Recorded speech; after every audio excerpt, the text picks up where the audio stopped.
Hi everyone, it's Miss Carla from the Local Library. I usually wear my mask, but I am in my bubble. And I'm also going to be talking, so that's why I'm taking it off. Welcome to another video of Classics with Carla. We are still reading Evergreen Gables. Thank you for waiting these past 2 weeks. I am excited to be back. I'm excited to be doing this again. Last time we left off, Anne and her class, right? They were studying for the Queen's exam. I think that's what it said. It seemed like it was basically a test to get into college, and Anne wanted to be a teacher. So that's what she's doing. She's hoping to get into higher education, so she will become accredited like a teacher. So they dismissed for the summer, so that's where we left off. It's basically Anne's summer. So we are on chapter 31. We're gonna try and read 2 chapters today, chapter 31 and chapter 32. So chapter 31 is where the brook and river meet. Anne had her good summer and enjoyed it wholeheartedly. She and Deanna fairly lived out of doors, reveling in all the delights that Lover's Lanes and Dryad's Bubble and Willowmere and Victoria Island afforded. Marilla offered no objections to Anne's going-abouts. The Spencervale doctor who had come the night Minnie May had the croup met Anne at the house of a patient one afternoon early in vacation, looked over her sharply, screwed up his mouth, shook his head, and sent a message to Marilla Cuthbert by another person. It was, keep that red-headed girl of yours in the open air all summer and don't let her read books until she gets more spring in her step. Oh no. The message frightened Marilla wholesomely. She read Anne's death warrant by consumption in it unless it was really obeyed. As a result, Anne had the golden summer of her life as far as freedom and frolic went. She walked, rode, buried in dream to her heart's content, and when September came, she was bright-eyed and alert, with a step that would have satisfied the Spencervale doctor and a heart full of ambition and zest once more. I feel just like studying with might and main, she declared as she brought her books down from the attic. Oh, you good old friends, I'm glad to see your honest face once more. Yes, even you, geometry. I've had a perfectly beautiful summer, Marilla, and now I'm rejoicing as a strong man to run a race, as Mr. Allen said last Sunday. Doesn't Mr. Allen preach magnificent sermons? I think it would be better to enjoy Mr. Allen while we have him. If I were a man, I think I'd be a minister. They can have such an influence for good if their theology was sound, and it must be thrilling to preach splendid sermons and stir your hearers' hearts. I think women would make splendid ministers. When there's a social to be got up or a church tea or anything else to raise money, the woman would have to turn to and do the work. I'm sure Miss Lynde can pray every bit as well as Superintendent Bell, and I've no doubt she could preach with a little practice too. Yes, I believe she could, said Marilla dryly. She does plenty of unofficial preaching as it is. Nobody has much of a chance to go wrong, not even Lee, with Rachel to oversee them. Marilla, said Anne in a burst of confidence, I want to tell you something and ask you what you think of it. It has worried me terribly. On Sunday afternoons, that is, when I think specially about such matters. I do really want to be good, and when I'm with you or Miss Ellen or Miss Stacy, I want to eat more than ever. I want to do just what pleases you and what you would approve of. But mostly, when I'm with Miss Lynde, I feel desperately wicked, as if I want to go and do the very thing she tells me I oughtn't to do. I feel irresistibly tempted to do it. Now, what do you think is the reason I feel like that? Do you think it's because I'm really bad? Marilla looked dubious for a moment, then she laughed. If you are, I guess I am too, Anne, for Rachel often has that effect on me. I sometimes think she'd have more of an influence for good, as you say yourself, if she didn't keep nagging people to do right. There should have been a special commandment against nagging, but there, I shouldn't talk so. Rachel's a good Christian woman, and she means well. There isn't a kinder soul in Avonlea, and she never shirks her share of work. I'm so glad you feel the same, said Anne decidedly. It's encouraging. I shan't worry so much over after this. I've grown 2 inches this summer, Marilla, Mr. Gillis measured me at Ruby's party. I'm so glad you made my new dresses longer. The dark green one is so pretty, and it was sweet of you to put it on the flounce. Of course, I know it wasn't really necessary, but flounces are so stylish this fall, and Josie Pye has flounces in all of her dresses. I know I'll be able to study better because of mine. I shall have such a comfortable feeling deep down in my mind about the flounce. It's worth something to have that, admitted Marilla. Miss Stacy came back to Avonlea School and found all of her pupils eager for work once more. Especially did the Queen's class geared up their loins for the fray, for at the end of the coming year, dimly shadowing their pathway already, loomed up the fateful thing known as the entrance, at the thought of which one and all felt their hearts sink into their very shoes. Suppose they did not pass! That thought was doomed to haunt Anne to the waking hours of that winter, Sunday afternoons inclusive, to the almost entire exclusion of morale and theological problems. When Anne had bad dreams, she found herself staring miserably at past lists of the entrance exams, where Gilbert Blythe's name was blazoned at the top, and which hers did not appear at all. But it was a jolly, busy, happy, swift, flying winter. School was as interesting, class rivalry as absorbing as of yore. New worlds of thought, feeling, ambition, fresh, fascinating fields of unexplored knowledge seemed to be opening out before Anne's eager eyes. Much of all of this was due to Miss Stacy's tactful, careful, broad-minded guidance. She let her class to think and explore and discover for themselves, and encouraged straying from the old beaten paths to a degree that quite shocked Miss Lynde and the school trustees, who viewed all innovations on established methods rather dubiously. Apart from her studies, Anne expanded socially, for Marilla, mindful of the Spencerville's Dr. Dictum, no longer vetoed occasional outings. The debating club flourished and gave several concerts. There was one or two parties almost verging on grown-up affairs. There were sleigh drives and skating frolics galore. Between times, Anne grew, shooting up so rapidly that Marilla was astonished one day, when they were standing side by side, to find the girl was taller than herself. "Why, Anne, how have you grown?" she said almost unbelievingly. A sigh followed on those words. Marilla felt a weird regret over Anne's inches. The child she had learned to love had vanished somehow, and here was this tall, serious-eyed girl of 15, with the thoughtful brows and proudly poised little head in her place. Marilla loved the girl as much as she loved the child, but she was conscious of a weird, sorrowful sense of loss. And that night, when Anne had gone to a prayer meeting with Diana, Marilla sat alone in the wintry twilight and indulged in the weakness of a cry. Matthew, coming in with a lantern, caught her at it and gazed at her in such concentration that Marilla had laughed through her tears. "I was thinking about Anne," she explained. "She got to be such a big girl, and she'll probably be away from us next winter. I'll miss her terribly." "She'll be able to come home often," comforted Matthew. "It won't be the same as having her here all the time," sighed Marilla gloomily, determined to enjoy her luxury of grief uncomforted. But there, men can't understand these things. There were other things in Anne no less real than the physical change. For one thing, she became much quieter. That's weird. Perhaps she thought all the more and dreamed as much more as ever, but certainly talked less. Marilla noticed and commented on this also. "You don't chatter half as much as you used to, Anne, nor use half as many big words. What has come over you?" Anne colored and laughed a little bit as she dropped her book and looked dreamily out of the window, where a big fat rosebud was bursting on the creeper in response to the lure of the spring sunshine. "I don't know. I don't want to talk as much," she said, denting her chin thoughtfully with her forefinger. "It's nicer to think dear, pretty thoughts and keep them in one's hearts like treasures. I don't like to have them laughed at or wondered over." "It's fun to be almost grown up in some ways, Marilla, but it's not the kind of fun I expected. There's so much to learn, to do, and think that there isn't time for big words. And besides, Miss Stacy says the short ones are much stronger and better." "What has become of your story club? I haven't heard you speak of it for a long time." The story club isn't in existence anymore. We hadn't time for it. And anyhow, I think we got tired of it. It was silly to be writing about love and murder and elopements and mysteries.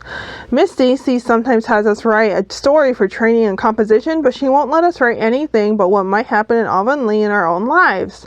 And she criticizes it very sharply and makes us criticize our own too. I never thought my composition had so many faults until I began to look for them myself. I felt so ashamed I wanted to give up altogether, but Miss Stacy said I can learn to write well if I only trained myself to be my own hardest critic. And so I'm trying to. You're only 2 months away from the entrance, said Marilla. Do you think you'll be able to get through? Anne shivered. I don't know. Sometimes I think I'll be all right, and then I get horribly afraid.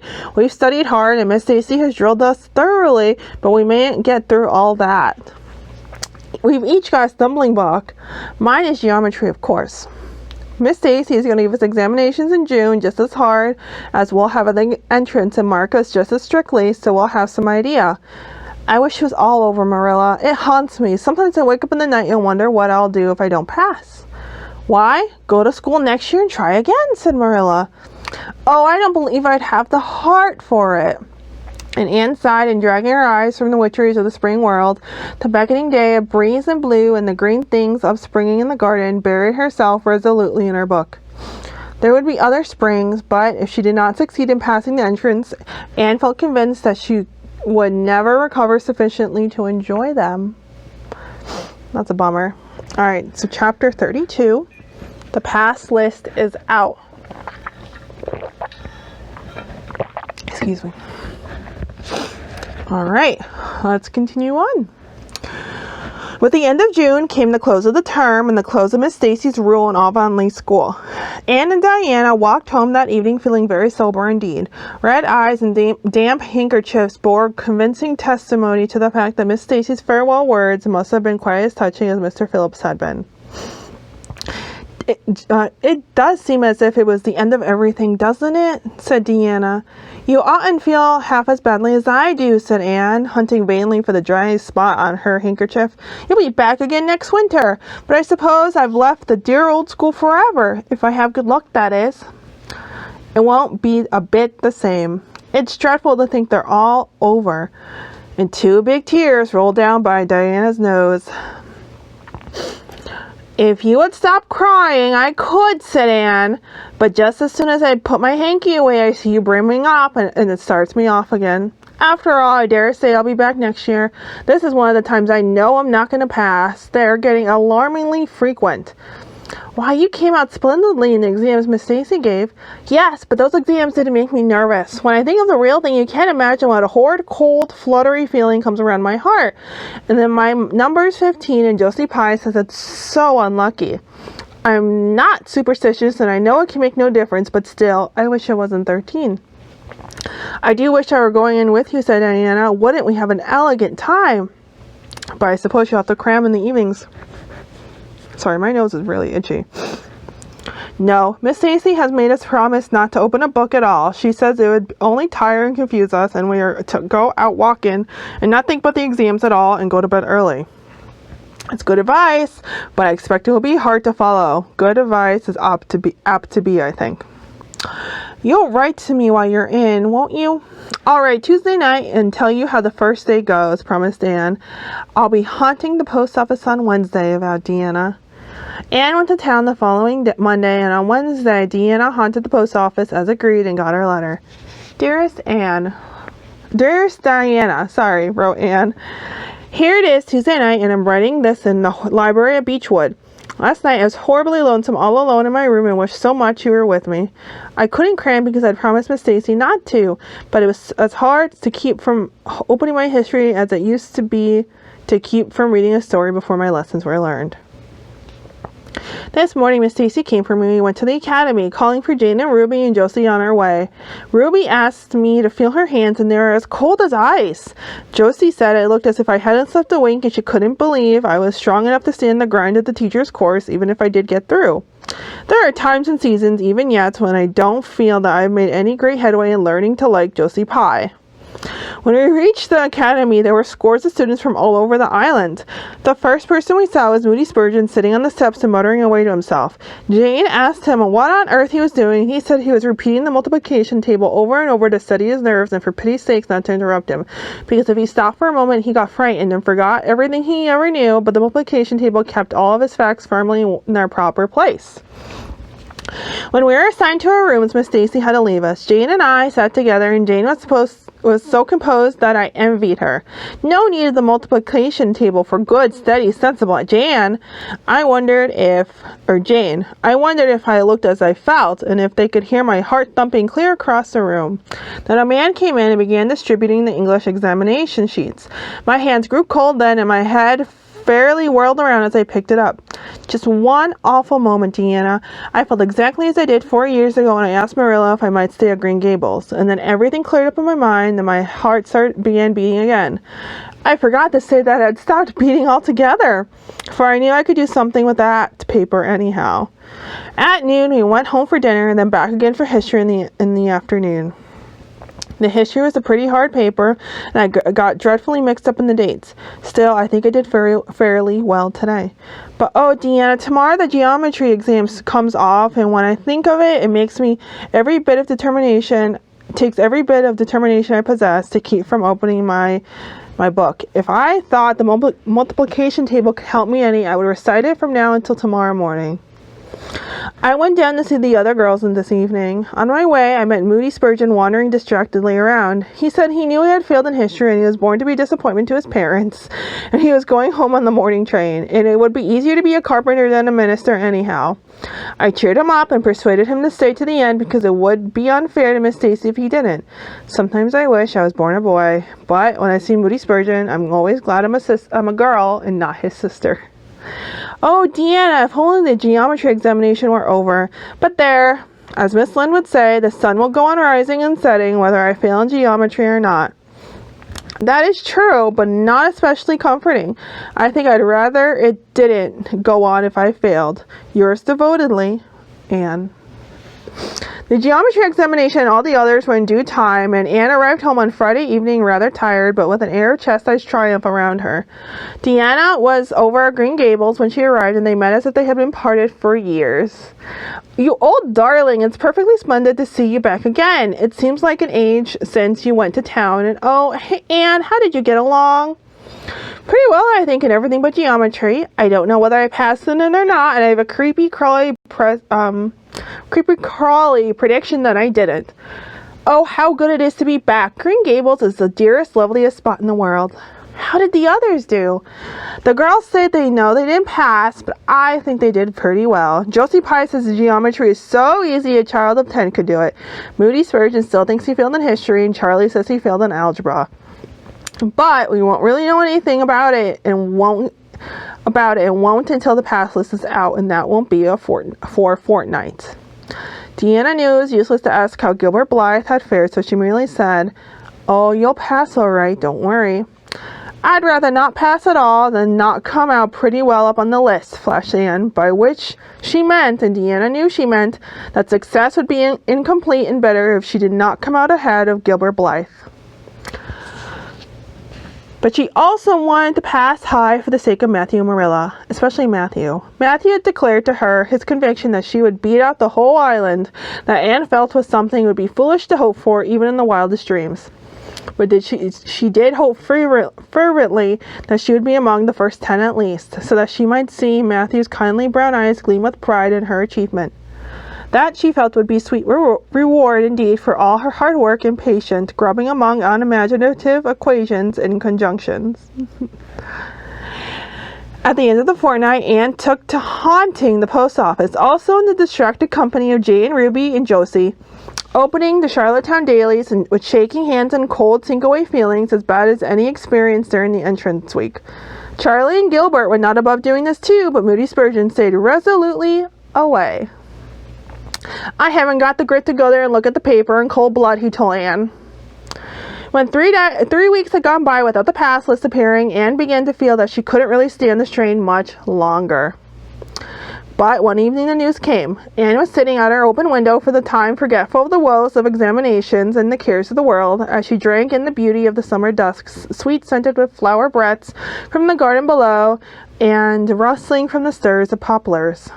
The eastern sky above the first was flushed faintly pink with a reflection of the west, and Anne was wondering dreamily if the spirit of color looked like that when she saw Deanna came flying down through the firs, over the log bridge, and up the slope with a fluttering newspaper in her hand. Anne sprang to her feet, knowing at once what the paper contained. The pass list was out, and her head whirled and her heart beat until it hurt her. She could not move a step. It seemed an hour to her before Deanna came rushing along the hall and burst into the room without even knocking, so great was her excitement. "Anne, you passed!" she cried. "You passed the very first, you and Gilbert both. Your ties, but your name is first. I am so proud!" And Deanna flung the paper on the table and herself on Anne's bed, utterly breathless and incapable of further speech. Anne lighted the lamp, oversetting the match safe and using up half a dozen matches before her shaking hands could accomplish the task, and then she snatched up the paper. Yes, she had passed, and there was her name at the very top of a list of 200, and that moment was worth living for. "You did just splendidly, Anne," puffed Deanna, recovering sufficiently to sit up and speak, for Anne, startled and rapt, had not uttered a word. "Father brought the paper home from Bright River not 10 minutes ago, and when I saw the pass list, I just rushed over like a wild thing. You've all passed, every one of you, Moody Spurgeon and all, although he's conditioned in his history. Jane and Ruby did pretty well. They're halfway up, and so did Charlie. Josie just scraped through with 3 marks to spare, but you'll see she'll put on as many airs as if she'd led." "Won't Miss Stacy be delighted?" "Oh, Anne, what does it feel like to see your name at the head of a pass list like that? If it were me, I know I'd go crazy with joy. I'm pretty near crazy as it is, but you're as calm as cool as a spring evening." "I'm just dazzled inside," said Anne. "I want to say 100 things, and I can't find words to say them in. I never dreamed of this. I let myself think once, what if I should come out first? Quakingly, you know, for it seemed so vain and presumptuous to think I could lead the island. Excuse me a minute, Diana. I must run out to the field to tell Matthew, and then we'll go up the road and tell the good news to the others." They hurried to the hayfield below the barn where Matthew was coiling hay, and as luck would have it, Miss Lind was talking to Marilla at the lane fence. "Oh, Matthew!" exclaimed Anne. "I passed, and I'm the first, or one of the first. I'm not vain, but I'm thankful." "Well, now, I always said it," said Matthew. "I knew you could beat them all easily." "You've done pretty well, I must say, Anne," said Marilla, trying to hide her extreme pride in Anne from Miss Rachel's critical eye, but that good soul said heartedly, "I just guess she has done well. Far be it from me to be backward in saying it. You're a credit to your friends, Anne, that's what, and we're all proud of you." That night, Anne, who had wound up a delightful evening by a serious little talk with Miss Allen at the manse, knelt sweetly by her open window in a great sheen of moonshine and murmured a prayer of gratitude and aspiration that came straight from her heart. There was in it thankfulness for the past and reverent petition for the future. When she slept on her white pillow, her dreams were as fair and bright and beautiful as maidenhood might desire. And that's the end of chapter 32. Isn't that exciting? Oh my goodness, I cannot believe she passed. That's super nice.